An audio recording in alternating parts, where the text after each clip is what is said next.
Court of Appeal in for the 5th District in the state of Florida is now in session. The Honorable Scott Nacor, Judge presiding. All persons have business before this court draw near. Give attention, you will be heard. May God save the United States of America, the state of Florida, and this honorable court. Please be seated.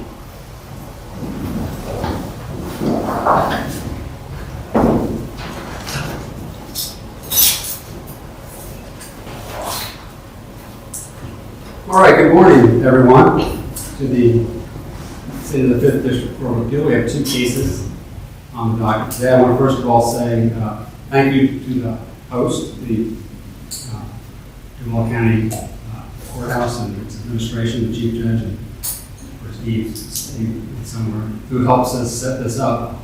It takes a lot of work, a lot of effort, and we thoroughly enjoyed coming to Duval County and arguing here at the courthouse. Hopefully at the law school at some point as well, JU Law School. So what we'll do is we'll basically get right into the cases. So let's start with the first one, which is case 23-2017, Mortgage Assets Management versus Harvey et al. Counsel, you each have 20 minutes. You can use it as you see fit. You don't have to use it all. But if you'd like to reserve your rebuttal time, Thank you, Your Honor. I'd like to reserve 5 minutes for rebuttal, please. May it please the court, David Rosenberg on behalf of the appellant, Bank of New York Mellon. Whenever they are confronted with the issue, Florida's appellate courts decline to rigidly apply res judicata to prevent a second attempt to accelerate and foreclose on a mortgage. These cases originated in and are in currently the body of law that pertains to traditional, what I'll call forward mortgages. In this appeal, we are asking this court to apply in reverse mortgage foreclosure actions these same principles and the same body of law that is already applied in these traditional forward mortgages. Under these principles, and here, the prior unsuccessful acceleration of the reverse mortgage in the 2009 case does not prevent my client from attempting to accelerate and foreclose again on a reverse mortgage where that mortgage contains an optional acceleration clause and a maturity date of December 13th, 2076. And I know what you're saying is that the traditional mortgage scenario, which is not a reverse mortgage, you wouldn't be able to do what happened here. And because this is a reverse mortgage, you can. Is that, am I hearing that correctly? What I'm saying, Your Honor, is that traditional forward mortgage foreclosure actions, that you would be able to accelerate again, that you are allowed to file a second second foreclosure action. You're allowed to accelerate again after a failed first acceleration. That's fine. Yes, Your Honor. That's why I asked the question.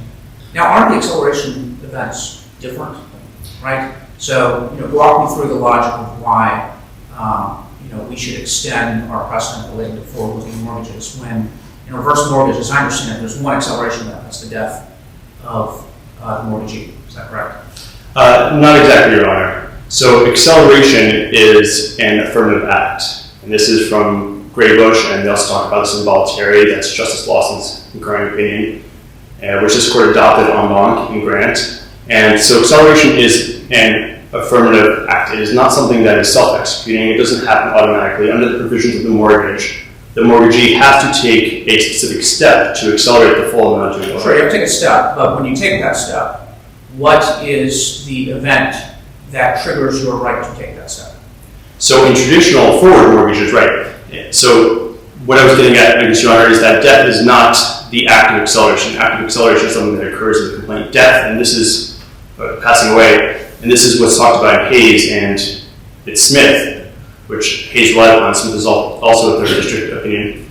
What they say is that the death or the passing away of the mortgagor is a condition precedent to the mortgagee's right to accelerate the full amount due to own, because obviously the mortgage doesn't contain an obligation that the mortgagor remain alive. That's not in the mortgage contract. So their passing away is not a breach of the mortgage contract because they never had an obligation to remain alive. Rather, it is this is how Smith and Hayes characterized it, a condition precedent to acceleration. So once that condition precedent happens, once the mortgagor passes away, then the mortgagee has the option, if it so elects, voluntarily to accelerate the full amount. Now, So what's the condition precedent to the mortgagee's right to accelerate the mortgage in a forward mortgage? so it's slightly different in forward mortgage. The condition precedent, there's an additional, I would say, perhaps element, which is that you need to have a default as well in a forward mortgage foreclosure action. So the condition precedent would be traditionally something of a demand Can letter. you have more than one default?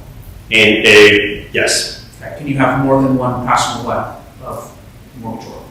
you cannot. It only happens once. And this is what the Hayes court talked about. That's actually the exact arguments that the appellants made in Hayes. And their district rejected that argument. They said that the passing away of the mortgagor, it's not a default, it is a condition precedent. And so what the mortgage says is that the full amount due and owing under the mortgage is not due until its maturity date, 2076. So that's when the full amount is due and owing. And the mortgagee does not have to foreclose early. It doesn't have to accelerate early. It doesn't have to do anything early. It can wait until 2076.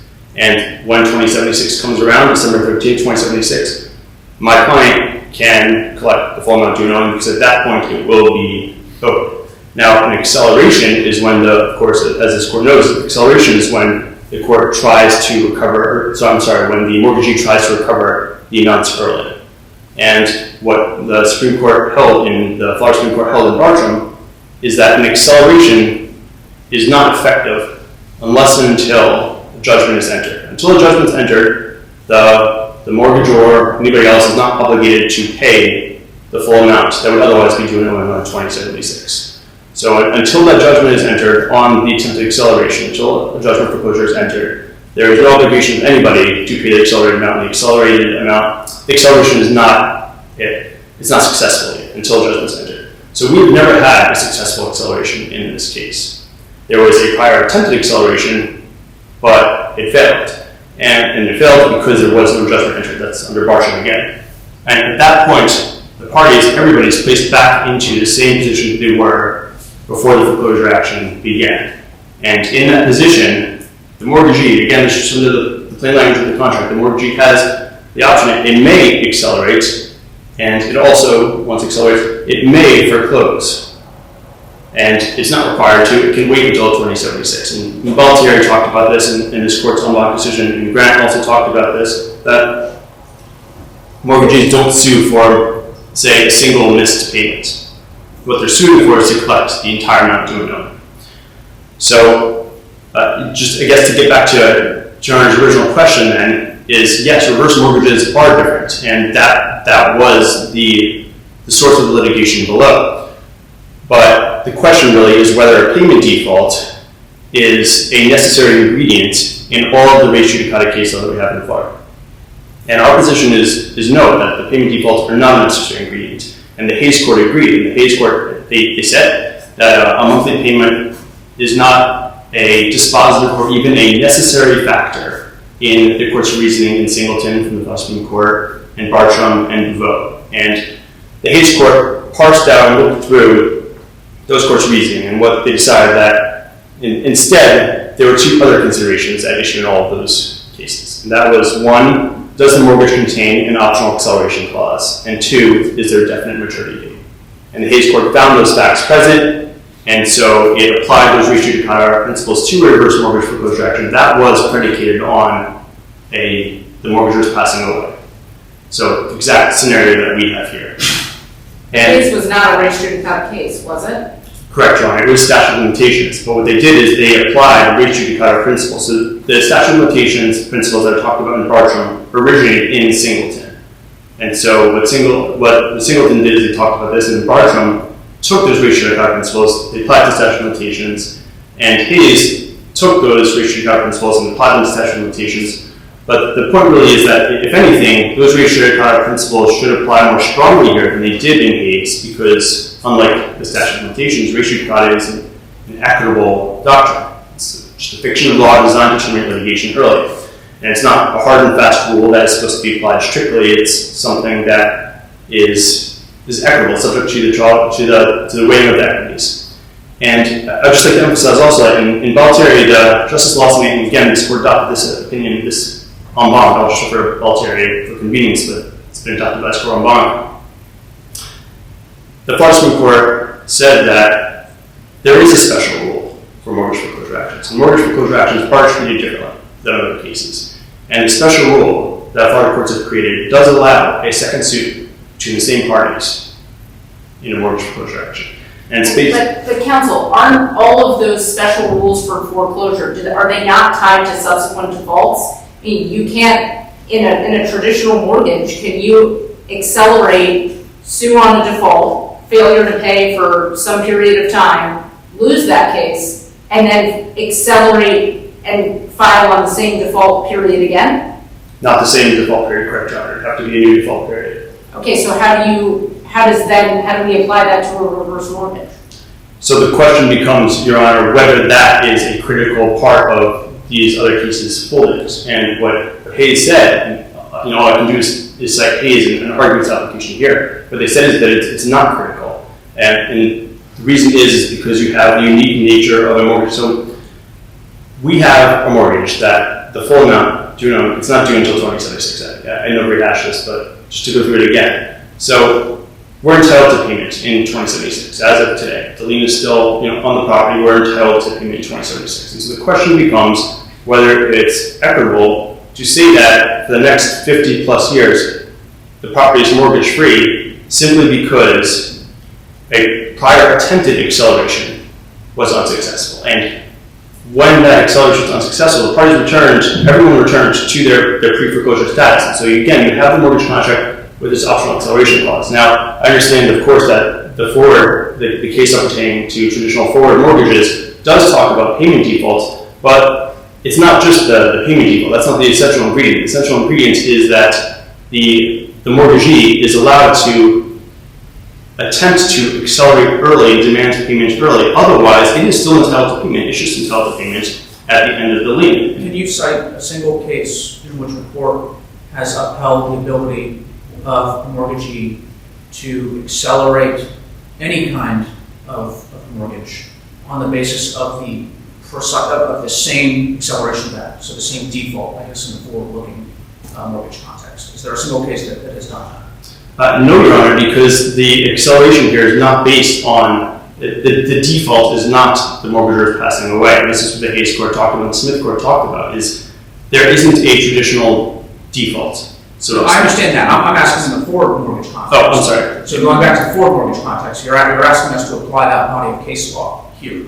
And it seems to me that the most analogous, the best case for you would be if you could find a case where a court has allowed the mortgagee to accelerate based on the same default period, right? Again, in subsequent litigation.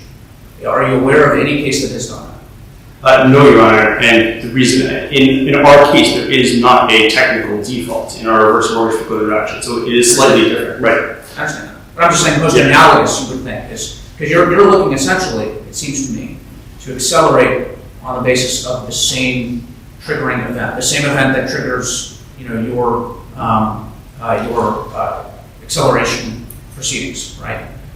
So the most analogous in the forward mortgage context would be, suing on the same default. But you're not aware of a case that's allowed that. So I do have an answer to Your Honor's question, but I can change the wording slightly. So I've been characterizing the passing away of the mortgagor as a condition precedent, and that's how Hayes and Smith characterized it, and that's how I'm characterizing the purpose of the bill as my argument. There is case law, I don't recall the name offhand, but there's certainly case law in forward mortgages where you can have the same condition precedent. You can send a demand letter, and then if your suit is unsuccessful, you're not required to send a new demand letter. You can rely on the same demand letter, the condition precedent, before you go ahead and foreclose. Now, the default has to change in forward mortgages, but the condition precedent, which is how Hayes and Smith characterized the passing of the mortgagor, that can remain the same. And that's our position here. And then I'd also just like to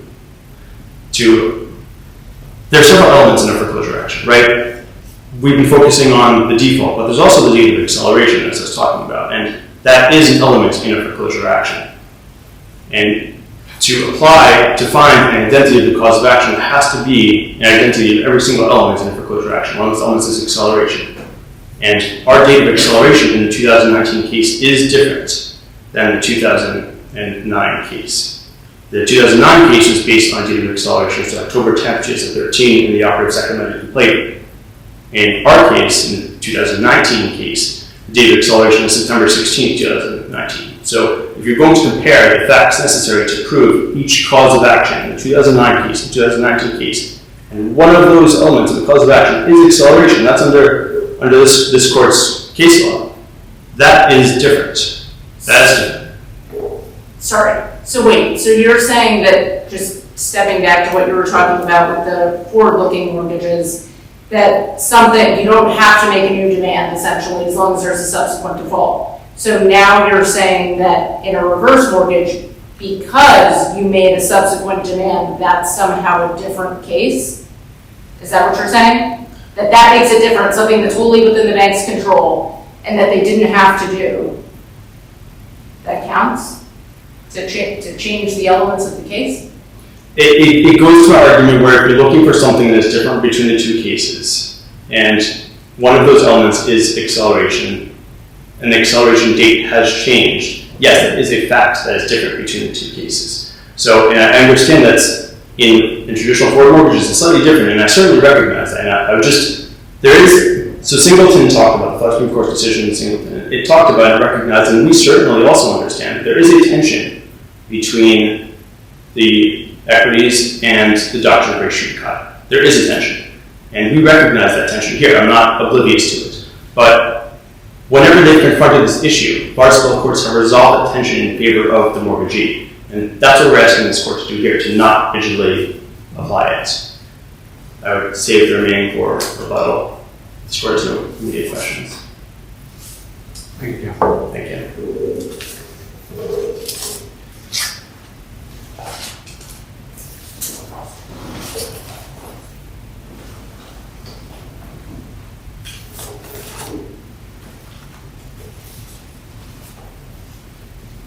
Right. May it please the court, my name is David Glassman. I am the attorney for the appellee, Hidden Ridge Condominium Homeowners Association. The final judgment entered in the 2009 case bars the maintenance of the 2019 case under the doctrine of res judicata. The first thing that needs to be established for res judicata to apply is a merits judgment. In this case, there was clearly a merits judgment. The judgment was not entered on a technical basis. It was not based on lack of jurisdiction, improper venue, lack of an indispensable party, failure to satisfy a condition precedent, lack of prosecution, or failure to timely obtain service of process. Instead, this case was decided on a failure of proof. Specifically, the bank in the 2009 case failed to prove that its mortgage was superior to Hidden Ridge's interest in the condominium unit. Can I ask a Please. question so I understand? Walter Harvey Jr. died in 2007. Was it 2000? I'm sorry, yeah. I got a few more facts to add to that. Please. So he died. Yes. And it was One West Bank, right, at the time, which saw the 2009 proceeding. Yes. There's litigation there. It went up to our court. I watched your argument. It's on archives from that case. Thank you. And it had to do something with the hearsay or whatever it was. It had nothing to do with the issues today. So then it went back down. Then the note was transferred to a new financial institution, who now is bringing another action. And that was filed in 2019. Correct. The unit is it what, Lake Shore, Side Drive? It's a condominium unit worth about $200,000. I think that's correct, Your Honor. I don't know the What's value. an issue in this case as well? I'm sorry? And what's an issue in this case, this particular case? It's like $170,000. I don't know the value of the unit, Your Honor. I apologize. Okay, well, the reason I ask is we're in 2024. Yes. The gentleman died in 2007. We've had almost 2 decades of litigation. And who owns this condominium unit today? Hidden Ridge Condominium owners. Because of the lien. Because of the foreclosure of the lien, that's correct. Okay. So the battle today, 17 years after Walter Harvey died, is over this reverse mortgage we're trying to collect on. Correct. That's what they're doing. They're trying to foreclose a reverse mortgage. And your argument is that the predecessor that held the mortgage had a shot at it in 2009. 2 shots. Because it went on POP back. Yes. And the one thing I would point to is that you're right, and I appreciate you reading the previous case and looking at the oral argument in that case. this issue did come up. The case primarily had to do with record evidence and hearsay and whether they conform the evidence. But there's a footnote in that case that says neither party proved who had a superior interest, therefore that issue is remanded back to the trial court. So that superiority issue, there was an opportunity to litigate that issue. That issue was litigated, and that's why One West Bank lost, because it did not prove its mortgage was superior to Hidden Ridge's interest. Well, remind me, was there a final judgment? A final judgment was entered in 2009 I case. know, you know. That final judgment was, well, there were two final judgments. The first one was appealed and reversed. The second one was not appealed. So, and that would have been the remedy to appeal rather than to file a new lawsuit. If they thought the court got it wrong. But if they thought the court got it right, the trial court got it right, that's kind of gives away the game. I mean, that's why you don't get a second case. If you have a case that you lose, you typically don't get a second chance to bring a case. And that's really what we have here. I mean, the court sort of focused a fair amount on this issue of default and acceleration. One of the things I would say is that this mortgage was accelerated in the sense that the court determined the amount, that there was no dispute that the amount of the indebtedness was owed by Walter Gary Harvey Jr.'s estate. The issue, again, was whether they proved that their mortgage was superior to Hidden Ridge's interest in the property. And it's really important because if you're going to have res judicata apply in a case like this, there is absolutely no limiting principle. I had asked in the answer brief, I had sort of questioned if this is how you view the case. I mean, this is it in its essence. We filed a lawsuit, we lost, the plaintiff lost. Therefore, we didn't accelerate, and each acceleration is a separate cause of action. Really what that leads to, again, I raised the issue in the answer brief, but maybe on rebuttal, that would be the question to ask. When would res judicata bar an action?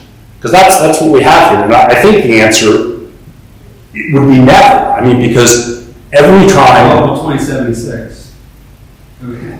In 2076 would be... Right. They could, well, and 5 years after, I guess, because of the statute of limitations, which, again, it's a red herring in this case. But so what they could do is they could bring an action, lose, say they didn't accelerate, and then bring another action and say, well, we didn't accelerate, and we're bringing a lawsuit on a different date, and therefore we get another shot. And again, I don't, if you follow the logic of the bank in this case, that conclusion is inevitable. And, the way counsel addressed that issue was by saying something to the effect of, well, we really only filed 2 lawsuits, but that's not the answer. The question is, when does res judicata bar a foreclosure action against an allegedly inferior interest in the property in the context of a res judicata, in the context of a reverse mortgage? So that's what we have here, and I think that's the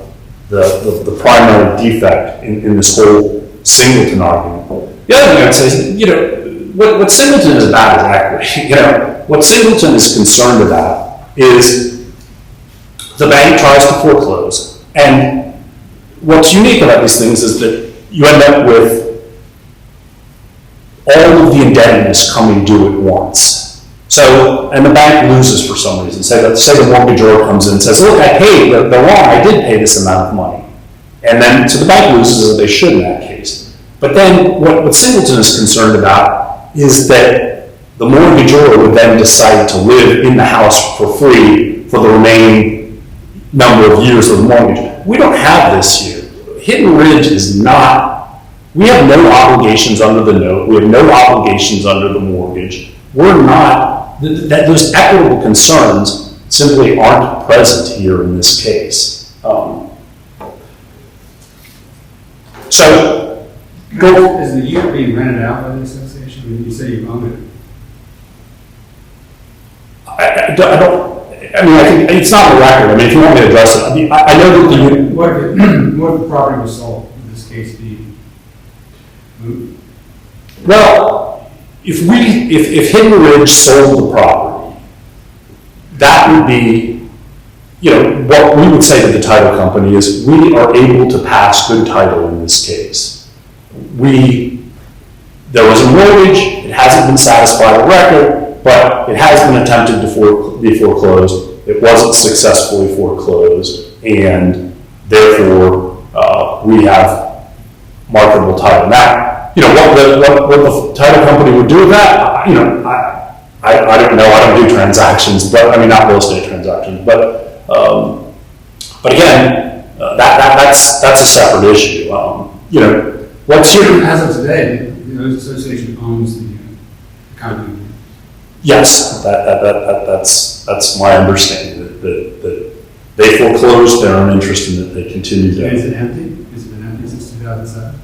No, again, I can address it. I don't know if it's in the record, but to candid to the court, we've leased it out. We've had tenants in there, and and this isn't uncommon. This was a thing that happened as a result of the mortgage foreclosure crisis.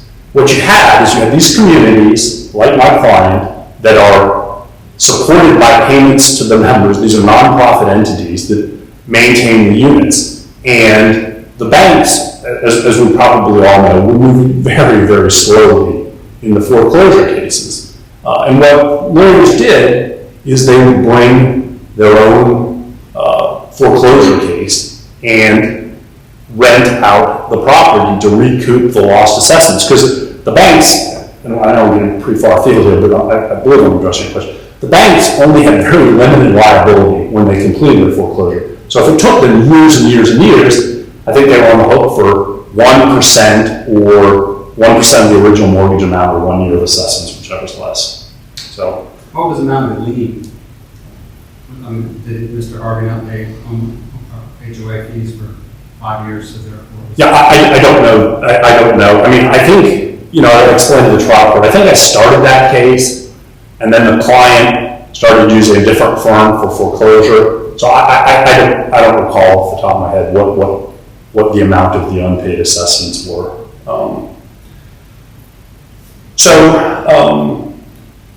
Back to if it pleases the court, back to sort of the argument on the merits of the judgment. This court already decided in the footnote that I referenced that the priority needs to be determined. It was an essential issue in the case. Without it, the final judgment could not stand. So this was a merits-based judgment. For identities. Well, let me ask, when you say priority, you have two competing entities trying to get this property. And let's say the homeowners association had $50,000 lien on the property. Let's assume the property is worth $200,000. And let's say the mortgage is worth $150,000. So you get your first $50,000 as your first priority. That doesn't mean they don't get what's left over, correct? What happens when a first lienor forecloses, if there are overbid funds that get paid into the registry of court, junior lienors can make a claim to those funds. There's a statute that handles it. I think it used to be 60 days you had to make a claim as a junior lienor. I'm not sure that time limit is still in the statute.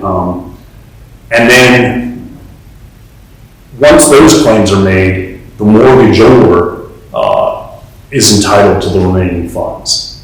So, that makes sense. If you're unfortunate and you lose your house with only owing a relatively small amount of money, that equity should belong to you. And the Florida legislature got really concerned about these groups that were designed to help people get their equity. But again, that's a little bit far afield. But I think But there's nothing in the record that shows that they went after any surplus, if there wasn't a surplus. there was no surplus. Because remember, what you've got is we foreclosed our claim of lien. We credit bid what we were owed and then came to own the unit. And then they bought their foreclosure actions, and neither of their foreclosure actions prompted a sale, Your Honor. So, no surplus funds. So, the identities are identity of the thing sued for, and this is, again, I think this is relatively simple and straightforward. The identity of the thing sued for in this case was to foreclose any interest that we had in the property. And that was true in the 2009 case. It's true in the 2019 case. In the reply brief, Bank of New York Mellon wrote, in response to both cases sought to extinguish Hidden Ridge's entire interest in the condominium, they were, quote, of course they did. This is the nature of a foreclosure action, period, close quote. So, there's this recognition that they were foreclosing the same thing. Our interest, they said, well, at some point when we filed suit, you didn't own the property, so therefore it's a different, you're not suing for the same thing. But they are for a couple of reasons. One, there was, in both cases, like I mentioned, they were seeking to foreclose our entire interest. Two, by the time we got to trial, we owned the property, and they knew we owned the property. In the original trial, the attorney said, Hidden Ridge owns the property, foreclosed the claim of lien. In the second trial, on remand from this court, again, they said, Hidden Ridge owns the property. And they even put in evidence that we own the property. This issue was indeed litigated. We don't even have to go to any issue that could have been litigated. This issue was specifically litigated. Three, our interest arises out of the claim of lien. It's the same thing. If we have this is the whole purpose of these foreclosure cases. You can't sort of convey the property and avoid the consequences of the foreclosure. Otherwise, people could sort of do mischief to delay foreclosure. So, they could convey the property to somebody else, and none of that works. Doctrine of dependence, etc. Counsel, can I take you back to and I apologize, we're kind of taking you out of the record here, but the priority issue in the first and second trial, I guess. Is that an issue that's unique to reverse mortgages, or was it just this case? No, it's not unique. In all these cases, what the bank needs to do to foreclose a claim of lien or an interest that arises out of a claim of lien is to show that they have a first mortgage that was recorded before the association's claim of lien, or a second or later mortgage that was recorded prior to the declaration of condominium. And, as a practical matter, there just aren't mortgages that get recorded prior to the declaration. The way condominiums get developed is you prepare this declaration, you develop it, and then at the time you're conveying the very first unit out to an owner, just prior to that, you record the declaration. So, in essence, what that means is second or later mortgages tend to be junior to claims of lien. And that's what the legislature wanted. What the legislature wanted is, they said, look, we recognize that first mortgages allow people to buy condominium units. And we want condominium units to be able to sell, and developers do too.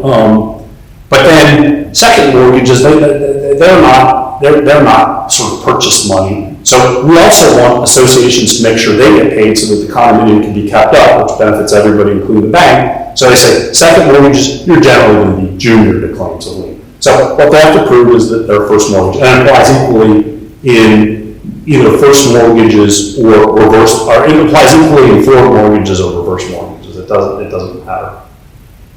So, and again, that's what we have here.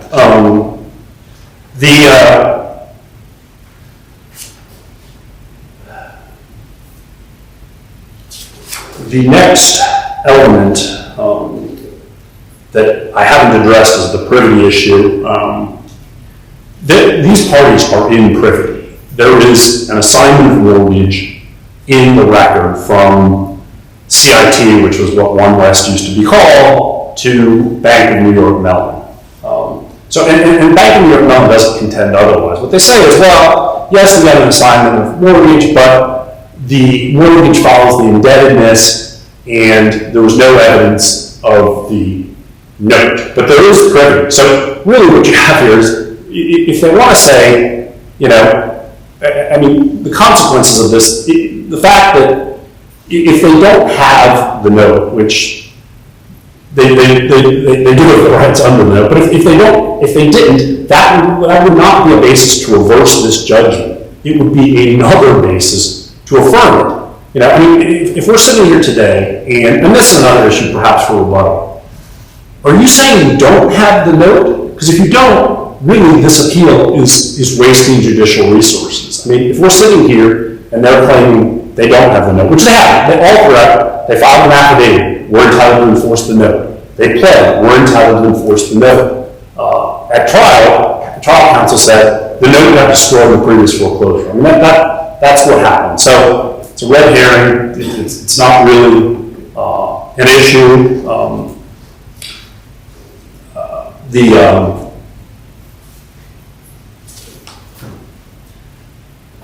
I got 30 seconds left. I'll address capacity really quickly.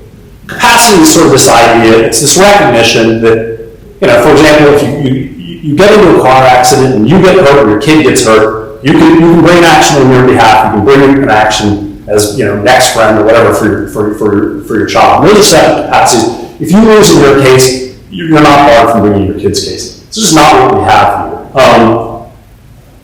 The elements of collateral estoppel were also proved in this case. I'll refer you to the record. I just bring it up because some of the things like same cause of action aren't required in collateral estoppel. Thank you very much. Thank you.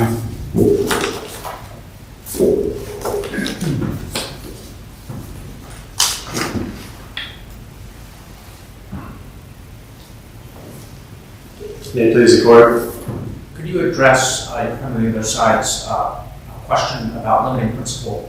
What is your limiting principle when, if ever, would res judicata apply to a subsequent foreclosure action in the reverse mortgage context?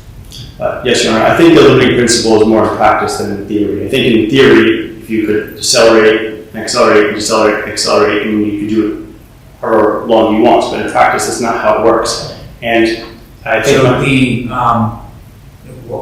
maybe the prudence of the parties bringing the foreclosure is the limiting principle. The good judgment about whether or not to bring a subsequent suit. I mean, it sounds like there's no enforceable limit.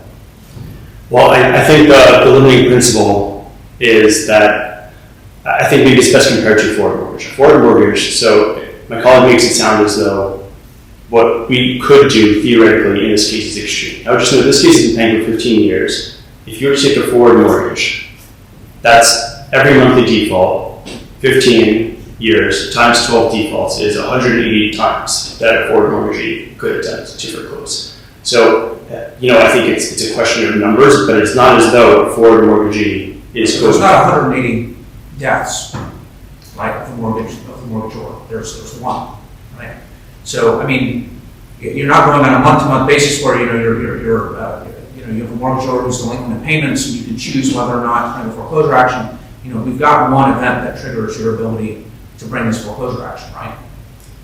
I would submit that it's a condition precedent, again, not a default. So it's a default, there would have to be a breach of the mortgage. I mean, that's what a default is. It's a breach of the mortgage obligation. So there would have to be provision in the mortgage that required them to stay alive.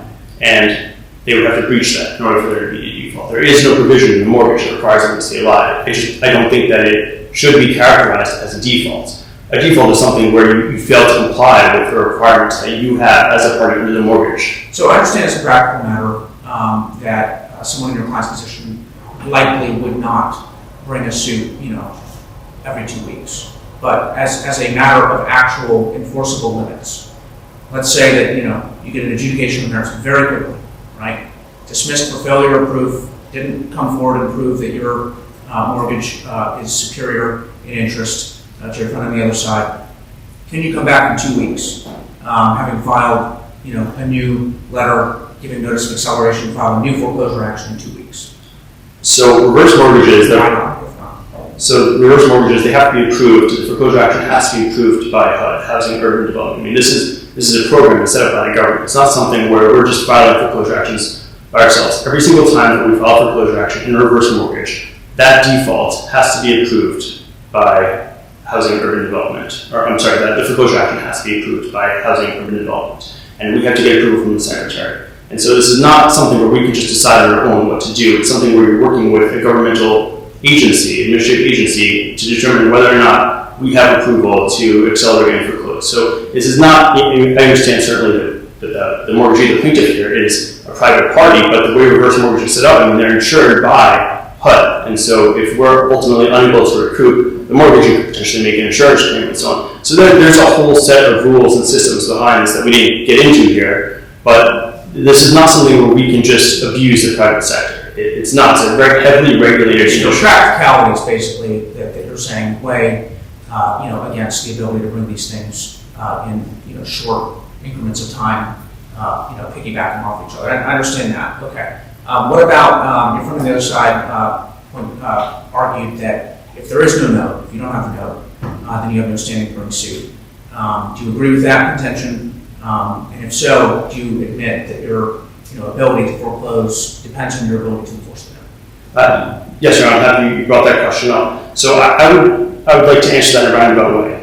One West lost the first foreclosure action because they couldn't prove a negative, that there was no other first mortgage on the property. There is really no doubt in my mind whatsoever that there is no other first mortgage. It was a failure of proof. And they just pointed and said, hey, you guys didn't prove this element, so you're done. Now, I think what's good for the goose is good for the gander. In our case, they did not present any evidence of contractual privity between One West and Bank of New York Mellon. Assignment of a mortgage under this court's decision in Lusant does not establish any rights in the assignee. I think that if One West can lose on technical failure of proof, then so can Hidden Ridge when they have the burden of proof as the movement in res judicata. And I'm just out of time. Thank you. Thank you. Yes, I spoke to reverse.